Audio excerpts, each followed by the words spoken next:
Hi ಎಲ್ರಿಗೂ ನಮಸ್ಕಾರ. ಇವತ್ತು ನಾವು ಮಾಡ್ತಾ ಇರುವಂಥ ರೆಸಿಪಿ ಆಲೂ ಮುರ್ಮುರಾ ಪಕೋಡ. ಬನ್ನಿ ಅದಕ್ಕೆ ಏನೆಲ್ಲ ಇಂಗ್ರೀಡಿಯೆಂಟ್ಸ್ ಬೇಕು ಅಂತ ಹೇಳಿ ನೋಡ್ಕೊಂಡು ಬರೋಣ. ಆಲೂಗಡ್ಡೆ, ಈರುಳ್ಳಿ, ಕೊತ್ತಂಬರಿ ಸೊಪ್ಪು, ಕರಿಬೇವು, ಹಸಿರು ಮೆಣಸಿನಕಾಯಿ, ಮುರ್ಮುರ ಅಂದರೆ ಕಡಲೆಪುರಿ, ಹಾಗೆ ಕಡಲೆ ಹಿಟ್ಟು, ಅಕ್ಕಿ ಹಿಟ್ಟು, ಉಪ್ಪು, ಖಾರದ ಪುಡಿ, ಜೀರಿಗೆ ಪುಡಿ, ಈ ಥರ ಕೆಲವು ಮಸಾಲೆ ಐಟಮ್ಸ್ಗಳು. ಮೊದಲನೇದಾಗಿ ಈ ವಿಡಿಯೋ ನೋಡ್ತಾ ಇರೋರು ಎಲ್ಲರಿಗೂ ಥ್ಯಾಂಕ್ ಯು. ಈ ರೆಸಿಪಿ ಜೊತೆಗೆ ನಮ್ಮ ಚಾನಲ್ ಬಗ್ಗೆ ಒಂದು ಚಿಕ್ಕ ಇಂಟ್ರೊಡಕ್ಷನ್ ಕೊಡೋದಕ್ಕೆ ಇಷ್ಟಪಡ್ತೀನಿ. ನಮ್ಮ ಚಾನಲ್ ನೇಮ್ ಬಂದು ತಮಸ್ಯ ದಿ ಲೈಟ್ ಲಾಕ್ಸ್ ಅಂತ.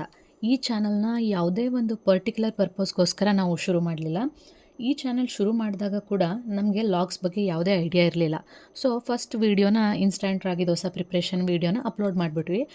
ನನ್ನ ರೂಮ್ಮೇಟ್ಸ್ ಹತ್ರ ನಾನು ಹೋಗಿ ನಮ್ಮ ಚಾನಲ್ನ ಸಬ್ಸ್ಕ್ರೈಬ್ ಮಾಡ್ರೋ ಅಂತ ಹೇಳಿದಾಗ ಅವ್ರು ನನಗೆ ಹೇಳಿದ್ರು, ಅಕ್ಕ ಲಾಗ್ ಮಾಡೋಕ್ಕೆ ಮುಂಚೆ ಇಂಟ್ರೊಡಕ್ಷನ್ದು ಒಂದು ವೀಡಿಯೋ ಮಾಡಿ ಹಾಕಬೇಕಿತ್ತು.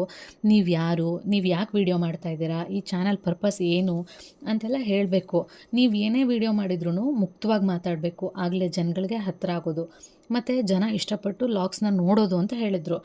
ಸೊ ಚಾನಲ್ ಸ್ಟಾರ್ಟ್ ಮಾಡಿದಾಗಿಂದನೂ ಇಂಟ್ರೊಡಕ್ಷನ್ ವೀಡಿಯೋ ಮಾಡಬೇಕು, ನೆಕ್ಸ್ಟ್ ವೀಡಿಯೋಸ್ ಅಪ್ಲೋಡ್ ಮಾಡಬೇಕು ಅಂತೆಲ್ಲ ಅಂದ್ಕೊಂಡ್ರು ಕಾರಣಾಂತರಗಳಿಂದ ಆಗಿರಲಿಲ್ಲ. ಸೊ ಇವತ್ತು ಈ ಆಲೂ ಮುರ್ಮುರಾ ಪಕೋಡ ರೆಸಿಪಿನ ಮಾಡೋದ್ರ ಜೊತೆಗೆ ಇಂಟ್ರೊಡಕ್ಷನ್ ವೀಡಿಯೋನ ಮಾಡೋಣ ಅಂಥೇಳಿ ಅಂದ್ಕೊಂಡ್ವಿ. ಆಗಲೇ ಹೇಳಿದ ಹಾಗೆ ಯಾವುದೇ ಪರ್ಟಿಕ್ಯುಲರ್ ಪರ್ಪಸ್ಗೋಸ್ಕರ ನಮ್ಮ ಚಾನಲ್ನ ನಾವು ಸ್ಟಾರ್ಟ್ ಮಾಡಲಿಲ್ಲ. ಬರೀ ಕುಕ್ಕಿಂಗ್ ಅಂತ ಅಲ್ಲದೆ ಟ್ರಾವೆಲಿಂಗ್ ಆಗಿರ್ಬೋದು, ಓದಿನ ವಿಚಾರ ಆಗಿರ್ಬೋದು, ಈ ಥರ ಯಾವುದೇ ವಿಚಾರ ಆದ್ರೂ 4 ಜನಕ್ಕೆ ಯೂಸ್ ಆಗೋ ಥರದಲ್ಲಿ ನಮ್ಮ ಪ್ಯಾಷನ್ನ ನಿಮ್ಗಳ ಜೊತೆಗೆ ಹಂಚ್ಕೊಳ್ಳೋ ಉದ್ದೇಶದಿಂದ ಈ ಲಾಗ್ನ ಸ್ಟಾರ್ಟ್ ಮಾಡಿದ್ದೀವಿ. ಸೊ ಪ್ಲೀಸ್ ಎಲ್ಲರೂ ನಮ್ಮನ್ನು ಪ್ರೋತ್ಸಾಹಿಸ್ತಾ ನಮ್ಮ ಚಾನಲ್ನ ಸಬ್ಸ್ಕ್ರೈಬ್ ಮಾಡಿ, ಶೇರ್ ಮಾಡಿ, ಲೈಕ್ ಮಾಡಿ.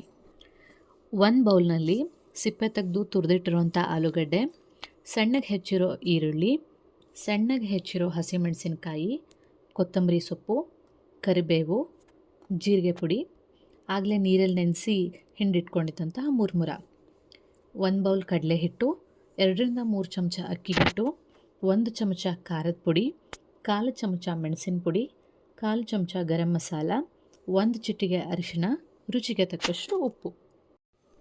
ಇದನ್ನೆಲ್ಲ ಹಾಕಿದ ನಂತರ ಚೆನ್ನಾಗಿ ಕಲಿಸ್ಕೊಳ್ಬೇಕು. ಆಲೂಗಡ್ಡೆಯಲ್ಲಿ ಹಾಗೆ ನೆನೆಸಿರುವಂತಹ ಪುರಿಯಲ್ಲಿ ಎರಡರಲ್ಲೂ ನೀರಿನಂಶ ಇರೋದ್ರಿಂದ ಇದರ ಕನ್ಸಿಸ್ಟೆನ್ಸಿಯನ್ನು ನೋಡಿಕೊಂಡು ನೀರು ಎಷ್ಟು ಬೇಕಷ್ಟನ್ನು ಹಾಕಿ ಕಲಿಸ್ಕೊಳ್ಬೇಕಾಗತ್ತೆ. ಚೆನ್ನಾಗಿ ಕಲಿಸಿದ ನಂತರ ಕನ್ಸಿಸ್ಟೆನ್ಸಿ ಹೇಗಿರಬೇಕಪ್ಪ ಅಂತ ಹೇಳಿದ್ರೆ, ಈ ಥರ ನೋಡಿ ಕಲಿಸಿದ್ರೆ ಈ ಥರ ಉಂಡೆಗಳಾಗಬೇಕು. ಈ ಉಂಡೆಗಳಾಗ್ತಿದೆ ಅಂದರೆ ಸರಿ ಇದೆ ಅಂತ. ಈ ರೀತಿ ಕಲಸಿ ಒಂದು 10-15 ನಿಮಿಷ ಮ್ಯಾರಿನೇಷನಿಗೆ ಇಡಬೇಕಾಗತ್ತೆ. ನೆಕ್ಸ್ಟ್ ಬಾಣಲಿಗೆ ಎಣ್ಣೆ ಹಾಕಿ ಮೀಡಿಯಮ್ ಫ್ಲೇಮ್ನಲ್ಲಿ ಕಾಯೋದಕ್ಕೆ ಇಟ್ಕೊಂಡು ಆಗಲೇ ಮ್ಯಾರಿನೇಷನ್ಗೆ ಅಂತ ಇಟ್ಟಿದ್ದಂಥ ಹಿಟ್ಟನ್ನು ತೊಗೊಂಡು ಮತ್ತೊಂದು ಸರಿ ಮಿಕ್ಸ್ ಮಾಡಬೇಕಾಗತ್ತೆ. ಮಿಕ್ಸ್ ಮಾಡಿ ಚಿಕ್ಕ ಚಿಕ್ಕ ಉಂಡೆಗಳು, ಸಣ್ಣ ಗೋಲಿಗಳ ಗಾತ್ರಕ್ಕೆ ನಾವು ಸಣ್ಣ ಸಣ್ಣ ಉಂಡೆಗಳನ್ನು ಮಾಡಿಕೊಂಡು ಅದನ್ನು ಎಣ್ಣೆ ಕಾಯ್ದಿದೆಯಾ ಅಂತ ನೋಡಿ ಎಣ್ಣೆಗೆ ಹಾಕಬೇಕು.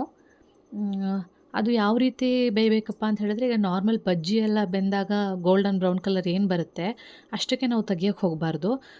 ಗೋಲ್ಡನ್ ಬ್ರೌನ್ ಕಲರ್ ಇದ್ದರೆ ಅದು ಒಳಗೆ ಬೆಂದಿರಲ್ಲ, ಹಸಿ ಹಸಿ ಫ್ಲೇವರ್ ಬರ್ತಿರುತ್ತೆ. ಸೊ ಆದಷ್ಟು ಸ್ವಲ್ಪ ಡಾರ್ಕ್ ಬ್ರೌನ್ ಆಗೋವರೆಗೂ ಚೆನ್ನಾಗಿ ಕರೆದು ಅದನ್ನು ತೆಗಿಬೇಕು. ನೋಡಿ, ಬಿಸಿ ಬಿಸಿಯಾದ ಆಲೂ ಮುರ್ಮುರಾ ಪಕೋಡ ರೆಡಿಯಾಗಿದೆ. ಇದನ್ನು ನಾವು ಕೆಲವನ್ನ ರೌಂಡ್ ಶೇಪಲ್ಲಿ ಮಾಡ್ಕೊಂಡಿದ್ವಿ, ಹಾಗೆ ಕೆಲವನ್ನ ಕಟ್ಲೆಟ್ ಶೇಪಲ್ಲಿ ಕೂಡ ಮಾಡ್ಕೊಂಡಿದ್ವಿ. ಇದಕ್ಕೆ ಕಾಂಬಿನೇಷನ್ ಆಗಿ ಕಾಯಿ ಚಟ್ನಿ ಮತ್ತು ಟೊಮೊಟೊ ಕೆಚಪ್ನ ತೊಗೊಂಡಿದ್ವಿ. ಎರಡರ ಜೊತೆ ಕೂಡ ಕಾಂಬಿನೇಷನ್ ತುಂಬ ಚೆನ್ನಾಗಿತ್ತು. ಸಾಧ್ಯ ಆದರೆ ನೀವು ಕೂಡ ಮನೆಯಲ್ಲಿ ಟ್ರೈ ಮಾಡಿ ಹೇಗಿದೆ ಅಂಥೇಳಿ ಕಮೆಂಟ್ ಮಾಡಿ. ಈ ನಮ್ಮ ರೆಸಿಪಿ ವಿಡಿಯೋ ನಿಮ್ಗೆ ಇಷ್ಟ ಆಗಿದ್ದರೆ ಲೈಕ್ ಮಾಡಿ, ಹಾಗೆ ಶೇರ್ ಮಾಡಿ, ನಮ್ಮ ಚಾನಲ್ನ ಸಬ್ಸ್ಕ್ರೈಬ್ ಮಾಡಿ.